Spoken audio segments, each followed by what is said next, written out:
Ya satu lagi saya pikir mungkin harus diangkat lagi potong satu generasi. Ya. Isu ketika di 98 harus diangkat lagi di 2024 ini. Ya. Potong satu generasi Jokowi.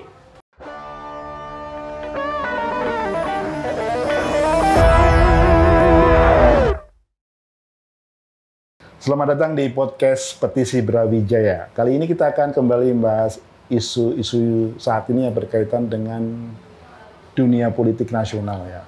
Lagian sekarang ini kita barusan menerima hasil rekapitulasi suara dari KPU yang memenangkan paslon 02. Kali ini saya ditemani oleh Bung Nuryaman Berry Haryanto, seorang mantan aktivis 98 yang kini juga berkecimpung di dunia jurnalistik. Selamat datang, Bung Berry. Selamat. Aduh, apa kabar? Sehat? Baik, Ya. Gimana? Sehat kan ya? Alhamdulillah sehat. Jadi kemarin setelah menerima hasil rekapitulasi dari KPU gimana? Shock atau biasa aja? Ya sebenarnya sudah diprediksi, cuman tetap kita kecewa lah ya. Iya. Sebagai masyarakat yang melihat banyak persoalan terkait pemilu ini. Tapi ya bagaimanapun itu hasil yang harus kita proses hargai bersama, walaupun juga ada hak yang lain untuk melakukan penggugatan atas hasil-hasil itu. Berarti Anda setuju ya kalau sekarang koalisi masyarakat sipil dan relawan 01 dan 03 juga masih memperjuangkan agar pemilu ini bisa dikoreksi lah, lebih baik lagi gitu ya? Jelas harus wajib kudu mesti dikoreksi. Ya. Karena persoalan-persoalan itu secara kasat mata terlihat sekali. Jadi kalau bicara tentang legitimasi, kita melihat ada hal yang perlu dipersoalkan, sehingga ini memang seolah-olah memang tidak legitimate. Ya gitu ya. Hasil kecurangan itu juga diproses secara apa, maupun secara konstitusi maupun secara kekuatan massa mungkin ya kalau menurut saya. Maksudnya apa nih? Ekstra parlementer gitu ya? Parlemen. Karena mungkin yang pertama mau saya sampaikan bahwa kita turut berduka cita atas katakanlah matinya demokrasi di negeri ini gitu loh. Mendung demokrasi Indonesia katanya. Oh iya, kalau saya sudah bukan mendung lagi tapi sudah mati ya, udah betul juga sih. Dan bagaimana kita membangkitkan ini gitu loh. Dari seluruh elemen masyarakat baik yang ada di kota, di desa ya kan, akademisi, mahasiswa dan segala macam, buruh, tani, nelayan, ini harus bergerak bahwa ini tidak benar. Karena bungkusan dari ini semua kan memang kelakuan dari, mohon maaf, seorang Jokowi yang apa? Kenapa saya perlu minta maaf? Ya, ini karena kita orang timur ya. Ya gitu ya. Dan yang kedua karena 2 periode kita dukung dia gitu. Oh gitu ya. Iya, tapi hari ini ya kita kecewa. Jadi Anda merasa terkhianati gitu ya? Sangat-sangat terkhianati. Sakit hati dong. Mungkin orang seperti saya ini ada ribuan bahkan jutaan gitu. Ya, betul-betul. Yang tadinya itu bagaimana mendorong Jokowi tapi dalam pengertian supaya Indonesia lebih baik, tapi di ujung kekuasaannya ternyata dia berkhianat terhadap konstitusi maupun secara demokrasi. Ya. Dan ini adalah pengkhianatan terbesar. Apalagi kan dia itu dulu pernah digadang-gadang sebagai anak kandung reformasi gitu ya. Kami yang mendorong itu. Iya. Anak 98. Anda ya. Iya. Karena orang terlanjur berekspektasi tinggi terhadap. Ketika itu belum ada persoalan ini. Ketika itu kita belum melihat wajah ambisi kekuasaan seorang Jokowi. Yang kita tahu dimulai dari ambisi dia sebagai presiden 3 periode, yang kemudian gagal dan akhirnya dia menggunakan pola lain yaitu mendorong anaknya sebagai cawapres. Tapi kan di Exponen 98 juga banyak yang mendukung Pak Jokowi. Iya, itu pilihan. Teman-teman yang ada di sana di 02 itu juga pilihan. Ini kan bagian dari demokrasi. Iya, betul. Ya. Itulah hakikat dari demokrasi. Tapi ketika kita melihat Jokowi sebagai seorang presiden, per hari ini dia tidak lagi ada di titik kakinya rakyat. Tapi kan selama ini kita melihat bahwa Exponen 98 itu kan memperjuangkan 3 frasa kata itu ya. Yeah. Korupsi, kolusi, nepotisme, dan KKN. tiga-tiganya dilanggar oleh Jokowi hari ini. Nah, terus teman-teman Bung Berry yang ke 02 itu kalau ditanya itu gimana mereka? Alasannya apa itu? Ya, macam-macam. Iya, tapi dari awal saya menghormati teman-teman itu juga ada di sana. Bahkan yang mau di 01 dan kita yang di 03 meskipun yang mereka itu berkhianat terhadap amanah Iya. Reformasi yang dulu mengorbankan banyak mahasiswa ya. Betul. Bukan hanya darah tapi nyawa gitu. Semuanya. Gitu Waktu, tenaga, pikiran, bahkan nyawa. Iya. Jadi kan tadi saya garis bawahi tadi ya. Jadi kalau Bung Beri itu setuju ya upaya ekstra parlementer gitu ya. Ya, jadi ada dua hal yang kita lihat untuk apa? Jadi Anda nggak percaya kalau nanti MK sama angket itu tidak menghasilkan sesuatu yang... Ya ini dia yang namanya ekstra parlementer hadir untuk menekan kekuasaan yang ada hari ini atau pilar-pilar kekuasaan yang ada hari ini untuk konsisten memegang amanat konstitusi. Ketika misalkan di Mahkamah Konstitusi MK kalau ternyata tidak mampu membongkar semua kecurangan pemilu ini, ya mungkin teman-teman ekstra parlementer harus bergerak. Begitu misalkan yang kedua kejadian ketika di DPR mengenai hak angket, ketika itu juga tidak menjadi sebagai solusi untuk masyarakat terkait kecurangan pemilu, ya rakyat juga harus bergerak ya. Dan itu sudah dijamin oleh konstitusi, bagian dari demokrasi juga.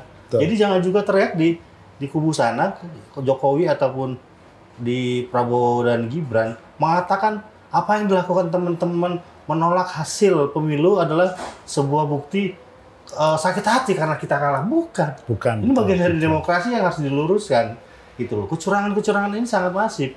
Bahkan kita bisa sebut kecurangan ini adalah brutal. Wajah dari pemilu yang paling brutal sepanjang sejarah Indonesia. Iya. Berdemokrasi, gitu loh. Dan ini kita tidak bisa didiamkan, gitu loh. Iya, apalagi kemarin kan ketika para guru besar dari beberapa perguruan tinggi yang sekarang yang udah mulai kompak ya kayak koalisi perguruan tinggi itu menyuarakan kritik terhadap perilaku etik dari Presiden Jokowi, terutama perilaku etika politiknya yang mereka anggap itu sudah di luar rel demokrasi. Ya.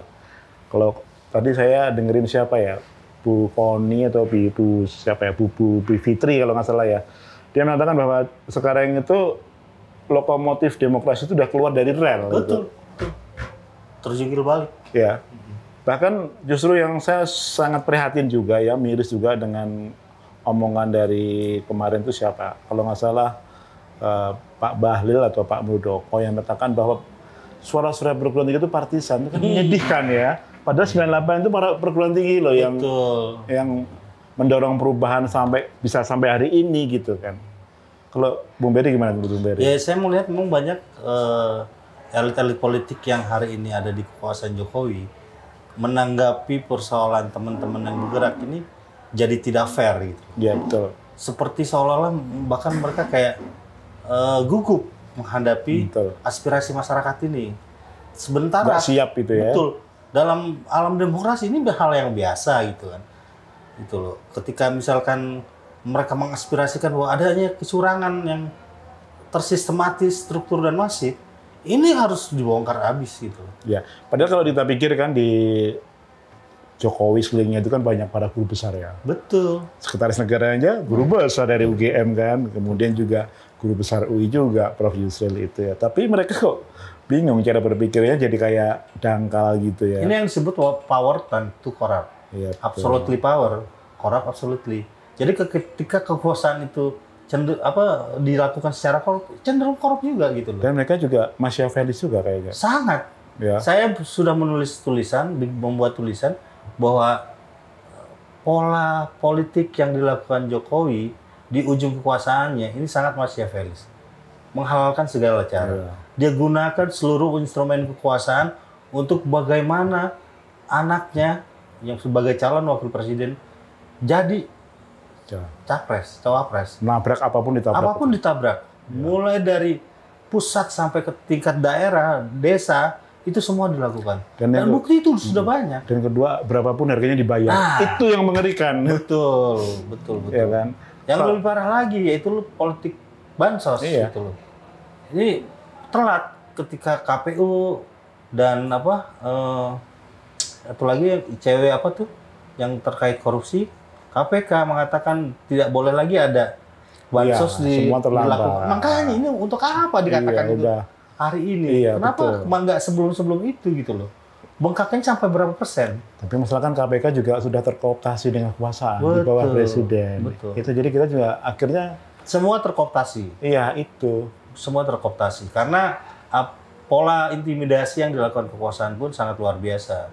Jadi ada yang memang bagian dari kerja-kerja politik Jokowi ini, ada juga yang tadinya tidak, akhirnya harus terpaksa ikut dari bagian Jokowi ini karena intimidasi tadi. Ya. Dan ini harus dibuka. Kalau menurut Bang Berry, kira-kira legitimasi pemerintahan baru nanti gimana ini? Kita kan sudah menghadapi fakta, de facto, de jure kan sudah ada pemerintahan baru ya.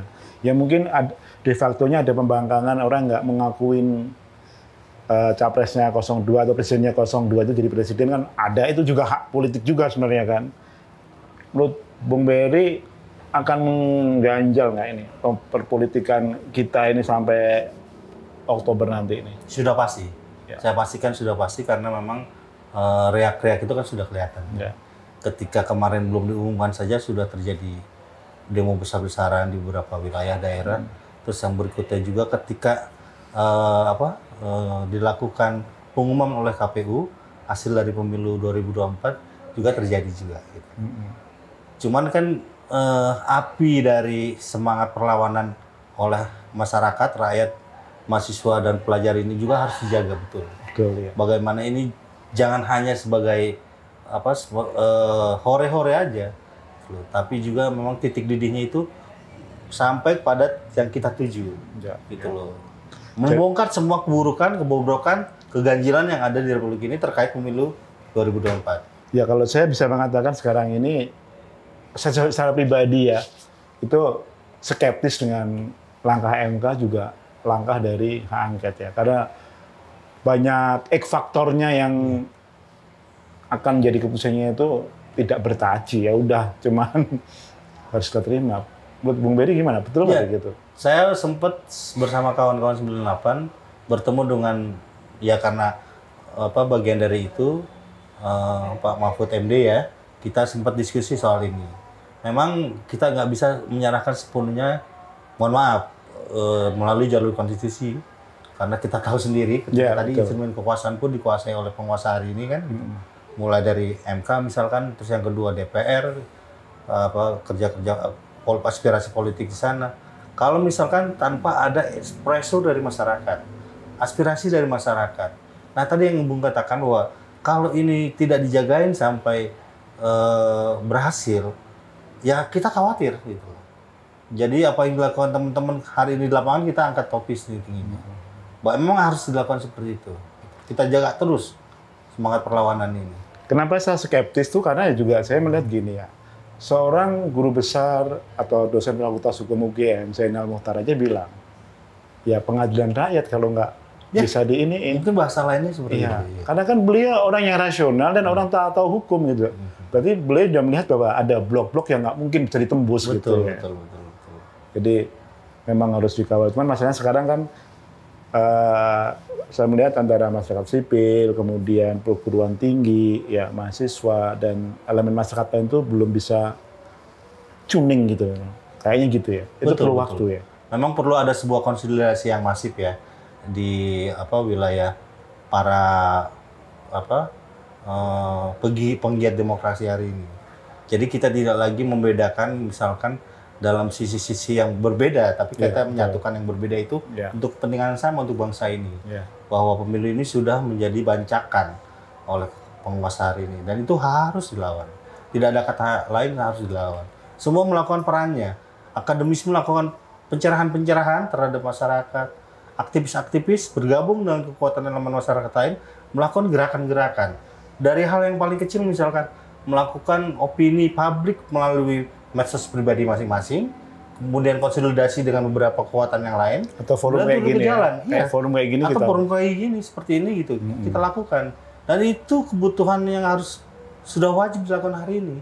Kalau tidak, jangan sampai kemudian kita menyesal bangsa ini dikuasai lagi oleh tirani. Karena hari ini kita sudah melihat bahwa rejim Joko ini adalah rejim neo-orba yang sangat luar biasa.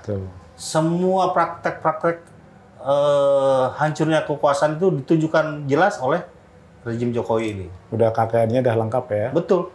Korupsi, kolusi, nepotismenya. Dan yang paling parahnya lagi, Jokowi ini tidak mau mendengar kebaikan-kebaikan yang ditunjukkan oleh beberapa elemen masyarakat. Betul, ya. Dulu dia pernah berapa kali juga bilang, saya rindu demo oleh rakyat. Tapi ketika di demo, kabur-kaburan. Pergi ke daerah mana segala macam. Ini yang paling bahaya. Iya. Iya juga ada kasus kemarin tuh ya, menurut saya cukup menyedihkan juga ya. Di Jawa Tengah ada banjir itu, di Demak, Jepara, Kudus itu ya, berhari-hari. Presiden pun nggak nengok ke sana loh. Nah, gitu. Padahal sebelum pencoblosan seminggu dia di sana ngapa-ngapain, ibaratnya begitu. Dia seminggu di sana, bansosnya juga luar biasa di sana. Tapi kira kejadian seperti itu yang kalau dari beberapa pandangan garis-garis spiritual ya, ini akibat dari cara-cara yang dilakukan oleh penguasa hari ini. Bagaimana mereka menyebar bansos luar biasa di sana, tapi ketika kejadian bencana alam ini, yang dibutuhkan masyarakat itu soal logistik itu malah tidak terjadi. Iya betul. Dan itu. Yang kedua beras langka dan mahal juga. Presiden pura-pura nggak tahu. Betul. Ini jangan sampai Indonesia akhirnya mengalami sebuah karma atas ya katakan dasarnya kebiadaban kepemimpinan penguasa hari ini. Karma dari kelakuan pemimpin hari ini. Sehingga akan karma itu nantinya efeknya dirasakan oleh masyarakat. Sudah pasti nomor satu dirasakan oleh para pelakunya, ya kan? Tapi berikutnya adalah masyarakat juga yang akan mengalami ini. Buktinya adalah banjir ini. Gitu. Yang saya lihat juga sekarang itu Presiden Jokowi itu sudah tidak punya rasa malu, tidak punya rasa empati lagi kepada rakyat ya. Nggak punya rasa malu apa ya dengan semenjak dia ikut cawe-cawe dalam keputusan MK yang mengubah keputusan persyaratan calon ya. Itu pun udah kayak dia menanggapin tuh kayaknya udah nggak punya rasa ini lagi gitu ya. Nah, sampai yang terakhir dia mencoba cawe-cawe juga di pilkada. Iya. Nah itu semacam apakah dia ingin semacam apa? Kalau orang politik, ilmuwan politik bilang kartel politik. Ya, bisa dibilang katakan kartel politik atau juga sudah mengalami etape post power syndrome. Dia merasa ketakutan ketika selama ini dia berkuasa, kemudian kekuasaan yang nikmat itu hilang di tangan dia. Makanya bagaimana kemudian dia menjadikan anaknya sebagai wakil presiden, calon wakil presiden jadi wakil presiden, kemudian menjadikan anak berikutnya menjadi ketua umum partai PSI, ya kan? Yang dia juga sempat tercium aroma tidak sedap bahwa dia memaksakan kehendak bagaimana PSI bisa masuk Senayan. Walaupun alhamdulillah kita mengucap akhirnya gagal kan gitu loh. Tidak lolos parliamentary threshold. Itu yang diharapkan. Walaupun ketika terjadi itu akhirnya seperti membangun keseimbangan. Kalau PSI nggak lolos, ada juga partai pendukung yang harus dikorbankan. Iya, dan itu yang terkorbankan adalah sebuah partai tua ya kan, yang dari dulu sudah ada di Republik ini, tidak ada di Parlemen Senayan. Kayak punya akar sejarah. Ini sejarah kelam bangsa ini gitu loh. Kalau misalkan masyarakat melihat secara jernih, apa ya pola yang dilakukan Jokowi ini sangat luar biasa. Dia merusak segala sendi-sendi kehidupan berbangsa dan bernegara dengan keinginan dia, gitu loh. Nah kalau udah seperti itu, nggak ada kata lain. Masyarakat harus ngelawan ini. Ya. Dengan cara apapun harus lawan Jokowi. Ya yang lucu tuh yang partai P3 yang sekarang kan pengumuman KPU kemarin nggak lolos ya. Betul. Padahal waktu itu kan di Realcon KPU itu lolos gitu. Betul. Loh. Nah ini sekarang para promotor Realcon itu sekarang kayaknya berusaha cuci tangan itu. Nah, perhatikan. Itu kadang mereka menyalahkan partainya. Oh karena kampanyenya begini, begitu. Betul. Iya kan, betul kan? Iya, betul. Padahal mereka itu memang konsultan. Iya, nah, punya surveyor. Iya, kalau itu kan konsultan berkedok surveyor kan itu kan ya. Iya, kita tahu semua lah. Ujung-ujungnya kan bukan buat pencerahan dan idealisme. Nggak ada lain, nggak ada soal inilah ekonomi kan. Ya, saya pengen ini ya kembali ke tadi ya seruan dari Zainil Mukhtar Arifin itu ya. Mungkin menurut saya kenapa? Karena yang mengatakan dia, jadi saya itu dia pasti punya rasionalisasi untuk mengatakan itu ya. Jadi kalau kita mungkin orang yang biasa asal ngomong, tapi dia kan bukan orang asal ngomong ya, kan? Ya. Dan pasti juga punya kajian. Apalagi dia itu kan pakar hukum ya, tata negara lagi kan, tahu lah maksudnya gitu. Berarti memang sudah sekarang ini kondisinya deadlock atau gimana gitu, deadlock demokrasi gitu. Kalau saya mengibaratkan atau menganalogikannya kondisi Republik Indonesia hari ini seperti bisul yang udah mau pecah. Tinggal sedikit lagi. Dia sudah bengkak, sudah matang, tinggal sedikit lagi dipecahin. Karena apa? Karena kerusakan ini benar-benar nyata. Jokowi dengan kekuasaan yang dimiliki ini mempertontonkan segala ambisi kekuasaannya dengan terang benderang. Dan rakyat lagi-lagi hanya menjadi korban dari kekuasaan dia. Nah kalau ini saya nggak tahu apakah nanti kita membutuhkan waktu yang cukup lama, sebentar, atau dalam waktu dekat gitu loh. Iya betul. Gitu loh. Ini seperti tahun 98 kan kita nggak tahu. Nggak tahu ya. Saya pelakunya ketika itu. Kita hanya menjalankan idealisme yang kita miliki ketika itu, bahwa Orde Baru harus tumbang. Ya. Tapi kan kita juga sebagai bangsa yang berspiritual selalu melibatkan Tuhan terhadap ini. Jadi saya yakin hanya persoalan waktu, karma yang dilakukan oleh Presiden Jokowi ini akan menjadi kenyataan. Dia dengan segala barisannya akan tumbang oleh kekuatan idealisme rakyat semesta. Ya.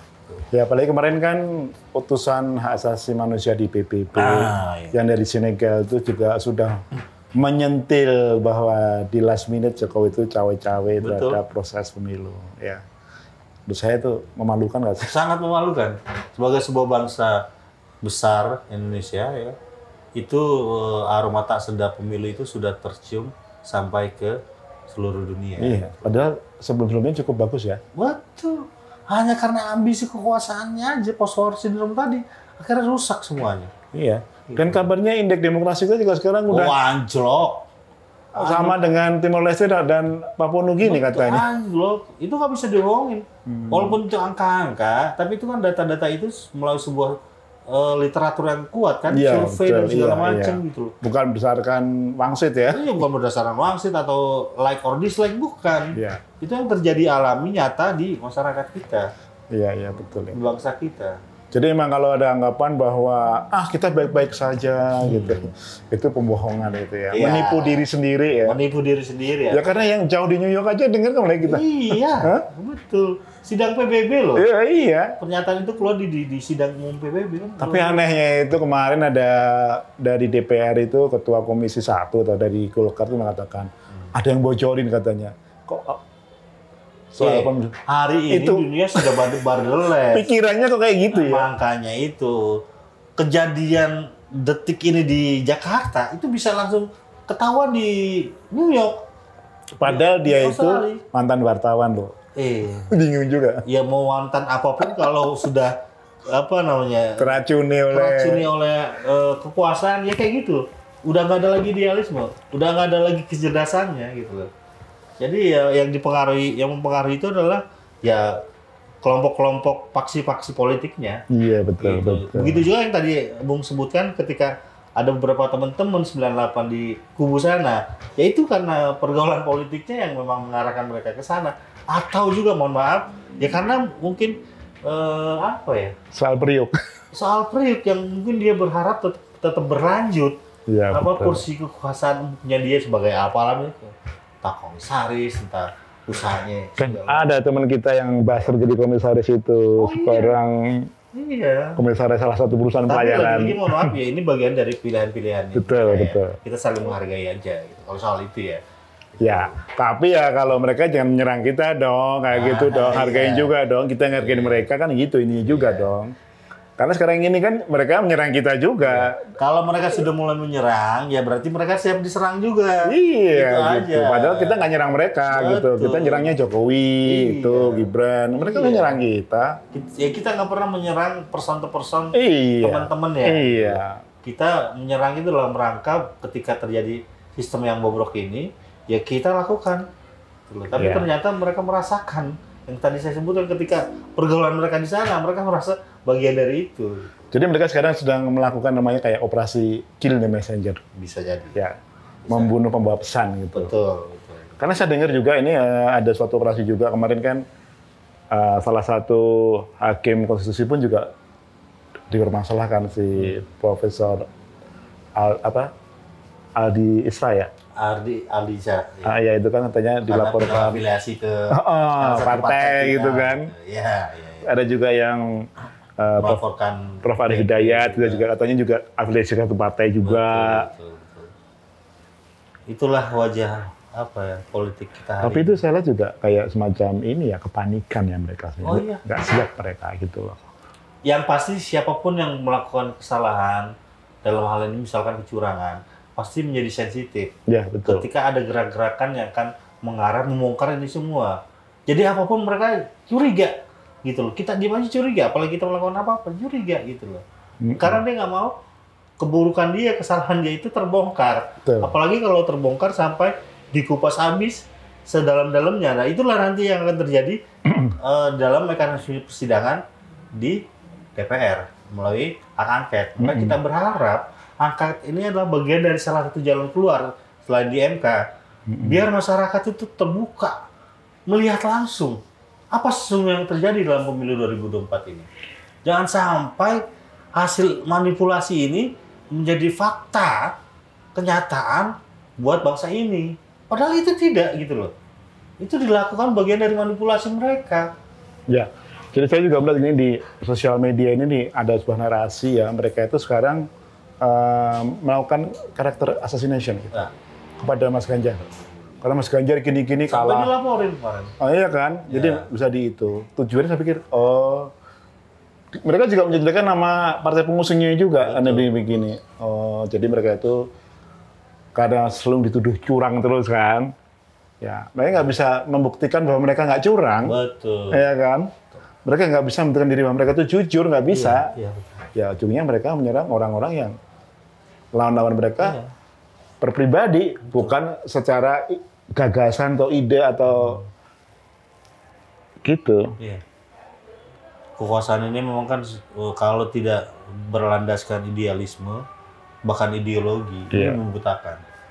Orang yang ada di politik itu kalau tidak memiliki filosofi ideologi, ini bisa tersesat. Ya. Apapun akan ditabrak buat kepentingan kelompoknya ataupun pribadinya. Itu yang terjadi di Jokowi. Ya.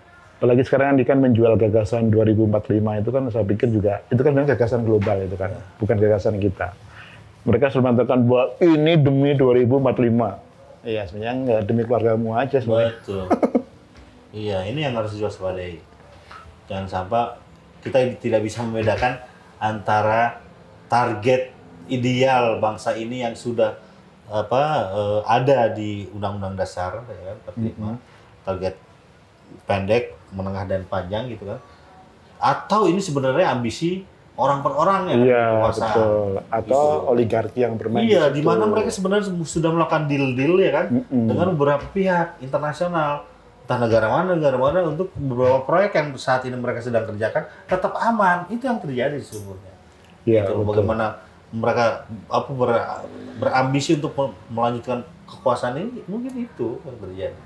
Gitu. Iya, jadi sebenarnya Jokowi ini juga tersandera oleh kepentingan dalam tanda kutip investor globalis yang memang ini ya, hanya dia nggak bisa bergerak.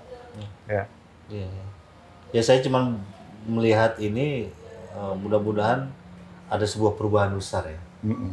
Jangan sampai kita tersesat terlalu jauh dan kita terlena dengan pilpres ini yang sesungguhnya seperti apa ya? Kalau misalkan diumpamakan buat mereka di luarnya kulit pemilu ini manis, padahal di dalamnya busuk. Betul.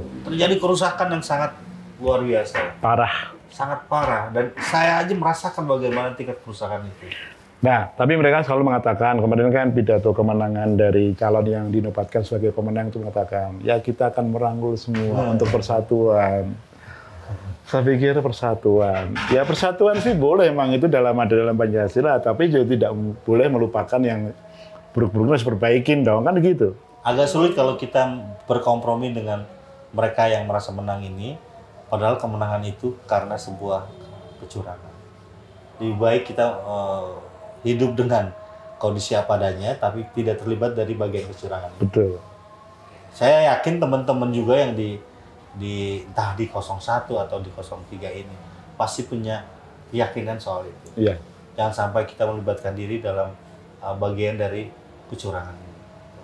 Makanya kita tetap mau melawan dan membongkar habis dari kecurangan-kecurangan. Karena ini sudah luar biasa. Tapi masalahnya yang punya idealisme itu selalu menjadi korban. Iya, ya nggak apa-apa. Betul kan? Yang penting ini kan Berat itu ya. pertaruhannya, kalau kita hidup di dunia ini kan bukan hanya selesai di dunia, tapi pertaruhannya sampai di akhirat kan. Iya. Siapa yang menuai kesalahan pasti akan mendapatkan balasannya. Gitu. Ya emang yang saya sendiri juga 2 periode mendukung Jokowi. Pak Jokowi ya. Bung Berry tahulah ya kita gimana. Tapi saya sebagai orang Jawa yang suatu kota dengan dia juga merasa malu gitu. Iya. Kok bisa ada orang Jawa kayak gini gitu. Itu. Misalnya tidak menghargai siapa yang membesarkan, Betul. tidak membalas budi dengan baik, Betul. bahkan merasa dijolomin terus. Lah kalau dihitung kan ibaratnya kita punya anak ya dari bayi sampai dia umur 20 tahun dibesarkan. Tiba-tiba dia memaki-maki kita tanpa alasan yang jelas. Ya. Ya itu. Karena kira-kira kita tidak nuruti keinginan dia pengen menjadi pilot atau apa, pengen terbang gitu kan. Ya itu yang pasti. Karena kita tahu itu bahaya sebenarnya kan begitu. Betul, betul. Kita mengingatkan. Karena kita mengingatkan karena kita sayang tadinya. Tapi ketika sudah berlanjut seperti ini, sudah kelewatan. Iya, betul. Bentuk dari rasa sayang kita terhadap dia sudah beda. Ya mohon maaf kalau kemudian nggak ada cara lain bagaimana dia selesai gitu. Ya kita lebih sayang terhadap negara ini Betul. dibandingkan pemimpin yang sekarang sedang berkuasa. Kita juga itu. ketika mendukung dia saat itu karena kita berpikir tentang negara ini bukan tentang seorang Jokowi pribadi. Betul. Tidak ada. Tapi untuk bagaimana negara ini lebih baik. Iya. Memang sampai 9 tahun pertama itu terasa ada kebaikan-kebaikan di diri dia. Periode Tapi ketika pertama, masuk ke periode berikutnya, Iya itu payah emang.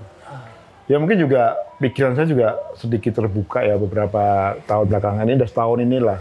Iya ya, kita punya cita-cita tinggi ya 2045 menjadi negara maju, tapi realitanya kita tuh nggak punya modalitas untuk menjadi negara maju. betul. Pertama soal pangan kita yang masih jauh dari kedaulatan pangan ya. Kita jadi importer beras terbesar sepanjang 25 tahun terakhir. Itu kan memilukan, ya kan?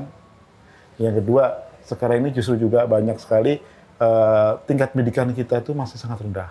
Dan itu kan dipakai oleh Jokowi untuk memanipulasi suara mereka dengan bansos. Betul. Ya. Artinya apa di sini ya? Tingkat kemiskinan kita masih besar gitu. Gap kita masih banyak. Nah, itu kan harusnya udah terselesaikan nih mulai sekarang. Selama sebulan periode Jokowi harus sudah. Ya. Tapi ternyata pembangunan infrastruktur yang digembar-gemborkan SDM itu nggak berdampak langsung ke masyarakat. Ya. Menurut Bung Berry, bisa nggak kita mencapai 2045 kita menjadi negara maju? Indonesia emas. Mungkin perunggu pun nggak dapat deh kayak gitu. Kalau dengan pemimpin yang seperti ini, sepertinya enggak. Harus ada perubahan. Betul, Ganti radikal. pemimpin. Harus banyak revolusioner gitu Oh ya. iya, nggak ada kata lain. Gitu loh. Harus ada perubahan kepemimpinan. Kalaupun harus dibangun kekuatan satu gerbong harus selesai. Kalau bahasa kita dulu pernah potong satu generasi. Ini Iya. satu generasi Jokowi harus dipotong juga gitu loh. Ini yang sisa generasi Orde Baru ini potong juga dong. Potong. Ya. Kan masih bercokol nih. Potong semua bagian dari Jokowi. Harus.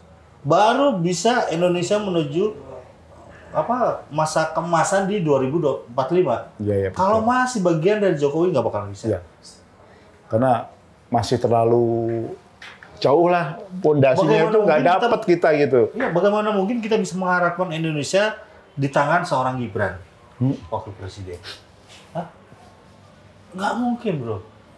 Ini bahaya. Itu sama aja judi kita. Bertaruh judi. Buat Mempertaruhkan Indonesia. 270 juta. Juta rakyat Indonesia. Nggak mungkin. Dengan attitude dia yang tidak hormat terhadap orang yang lebih tua. Dengan kesombongan gayanya dia. Yang jelas arogansinya dia tidak hormat terhadap konstitusi. Ya itu jelas. Anak konstitusi bagaimana mungkin bisa membangun Indonesia menuju 2045? Nggak bisa. Boro-boro gagasan konsep ya. Nggak bisa.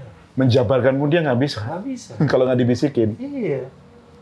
Ini yang bahaya. Jadi Iya. nggak ada. Buat saya sebagai seorang Mantan aktivis ya. mantan aktivis demonstran, ini harus dibongkar habis. Ya. Nggak ada kata lain, harus dibongkar habis bahwa biar masa depan Indonesia kembali ke relnya setelah dirusak oleh Jokowi di periode ini. Ini harus dikembalikan pada relnya. Gitu loh.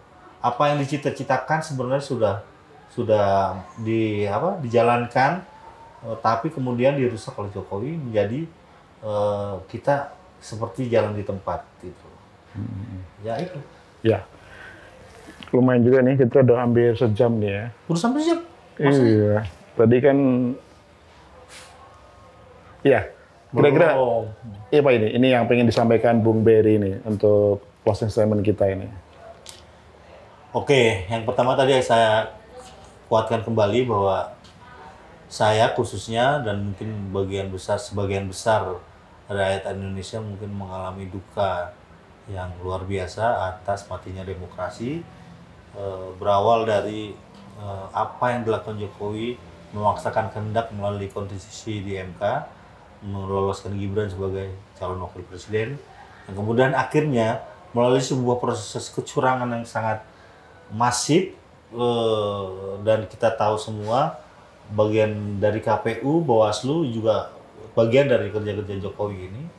Begitu juga beberapa aparatur negara dari tingkat nasional sampai daerah, sampai desa bahkan, bagaimana menggolkan ini semua, dan ini harus dilawan oleh rakyat Indonesia. Dan proses perlawanan ini kan sedang berlangsung. Nggak ada kata berhenti walaupun mungkin di bulan puasa kan tetap berlangsung. Ya. Walaupun juga ada yang namanya intimidasi ke beberapa aktivis tetap berjalan. Ya. Gitu loh. Karena kebenaran itu akan menemui jalan sendiri. Itu sudah pasti. Terus yang kedua, apa yang kita lakukan hari ini bukan serta-merta hanya persoalan pemilu 2024 yang memang benar ada kecurangan. Tapi kalau kita ini mendiamkan proses kecurangan ini, bagaimana mungkin Indonesia ke depan bisa lebih baik? Bagaimana mungkin pemilu berikutnya akan bisa lebih baik kalau ini tidak dievaluasi secara tuntas gitu loh. Jadi evaluasi pemilu 2024 ini harus benar-benar menjawab persoalan kepada rakyat bahwa kita kembali ke rel kita sebagai Indonesia, sebagai bangsa Nusantara gitu. Karena kalau ini kita diamkan, ini akan menjadi momok berikutnya dan ini akan menjadi lingkaran setan yang tidak akan pernah berhenti. Sementara generasi berikutnya ini harus melanjutkan kepemimpinan di Indonesia sampai ke masa-masa keemasan yang kita sebut tadi di 2045 dan seterusnya. Kalau kebijakan ini kita nggak selesaikan, kita nggak evaluasi, bagaimana mungkin kita menuju 2045 dengan masa keemasan? Ibaratnya ke 2045 naik mobil bobrok gitu ya? Iya. Terus yang kedua, nyampe-nyampe. Apapun, saya meminta kepada seluruh elemen masyarakat, baik yang mendukung penegakan demokrasi dan konstitusi ini, dan juga yang mempertahankan kemenangan dalam jalur kecurangan ini tidak saling gontok-gontokan. Karena apa? Yang kita lakukan buat Republik ini. Boleh kita berbeda, gitu loh. Boleh kita saling, katakanlah, saling ceng-cengan yang sederhana gitu. Tapi jangan saling mukul. Bahkan jangan sampai terjadi penculikan lagi. Ya, betul. Jangan sampai terjadi penculikan lagi. Ini negara demokrasi, ini negara hukum, bukan negara kekuasaan. Kalau kalian sudah melakukan penculikan, kekerasan, pemukulan terhadap rakyat, itu artinya kalian sudah menjadikan Indonesia sebagai negara kekuasaan. Gitu loh. Dan itu penting buat saya. Ya, mungkin belum disimak tadi yang soal ekstra parlementer itu. Itu di ini lagi ya? Ya, ekstra parlementer itu harus lebih dikuatkan. Giatkan lagi ya? Ya, saya yakin walaupun mungkin KPU sudah mengumumkan hasil versi KPU ya kan? Iya, versi KPU. Versi KPU bukan versi yang sebenarnya gitu. Saya yakin teman-teman yang hari ini masih berpijak dalam rel perjuangan tetap akan bertahan sampai kapanpun, sampai terbuka seluas-luasnya, terang benderang semua proses kecurangan yang terjadi di pemilu 2024 ini. Ya. Dan ujung aja adalah kenapa siapa yang melakukan kecurangan ini harus bertanggung jawab. Mau dia seorang presiden sekalipun, apalagi cuma menteri kayak Bahlil gitu yang koar-koar segala macam yang menyakiti hati rakyat ya kan gitu.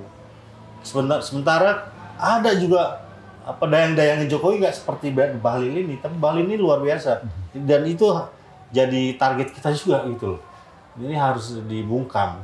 Harus diturunkan itu ya? Iya, karena luar biasa seolah-olah ketika di kekuasaan merasa yang paling hebat gitu loh. Ini Luhut juga loh. Sama, itu sama. Dia mengusir orang yang banyak kritik katanya gitu. Apalagi dia mastermind-nya. Gitu. Jadi ya satu lagi saya pikir mungkin harus diangkat lagi potong satu generasi. Ya. Isu ketika di 98 harus diangkat lagi di 2024 ini. Ya. Potong satu generasi Jokowi. Gitu. Ya, terima kasih Bung Beri. Oke, siap. Ya. Terima Ya kasih, tadi sama-sama. Pemaparan dari Bung Beri bagus ya. Jadi memang yang satu saya tarik garisnya adalah, saya highlight adalah soal langkah-langkah ekstraparlementer untuk mengawal proses hukum yang saat ini sedang berlangsung, baik proses hukum di MK maupun proses konstitusi yang ada di Senayan ya, DPR ya. Betul. Kita perlu kawal ya. Toh seandainya itu pun nanti tidak bisa memuaskan hati atau memenuhi keinginan masyarakat sipil, koalisi sipil yang dari mahasiswa, buruh, tani, kemudian guru besar, pendidik, masih bisa kita menggunakan kekuatan rakyat untuk mengadakan namanya pengadilan rakyat seperti yang diungkapkan oleh dosen Fakultas Hukum UGM, Zainal Muchtar Arifin. Ya. Terima kasih, semoga kita bisa bertemu lagi untuk berbincang-bincang hal-hal yang menarik tentang kondisi politik hari ini. Karena kita akan bersama-sama membangun Indonesia lebih demokratis dan lebih maju. Merdeka! Merdeka! Makasih, Bung Beri.